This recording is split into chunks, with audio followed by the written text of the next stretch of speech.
On board with Ramon Pineiro in his Formula 2 car around the Francorchamps circuit. This time was the fastest in free practice one. Through La Source he goes at about 45 miles an hour in second gear, then starting to accelerate down the hill, keeping to the left-hand side because there was a bit of rain this morning, so the circuit's still drying out. And now here we come through Eau Rouge. Is he going to lift up the crest of the hill?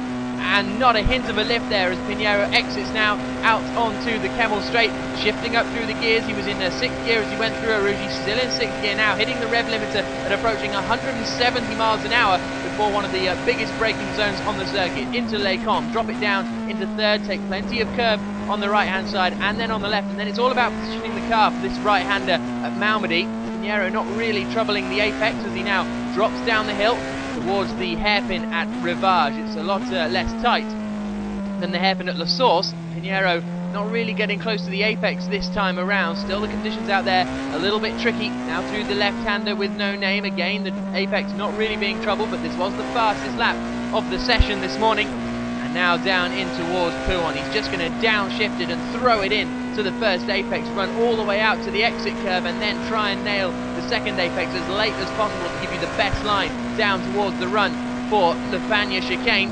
A very smooth and flowing chicane this one. Again, another late apex, and well, it goes in a bit early for the second one, which means you have to be more gentle on the power on the exit. Now into the double-parted Stavelot. The first part is fairly straightforward, but Alex Brundle early on was saying that this second part is going to be very, very tricky in some conditions. You can see Pineiro running very wide, using all of the curving and a little bit more as he now continues the flat-out blast back up towards the pit lane complex through this left-hand kink, which is a bit nothing, but then Blanchimont at almost 170 miles an hour. Incredible commitment through there, and now down into the bus stop chicane, the biggest braking zone on the circuit. 170 down to about 40 miles an hour. You can see there on the speedo on the left-hand side. Make a good exit and across the line for a flying lap of this Spa circuit.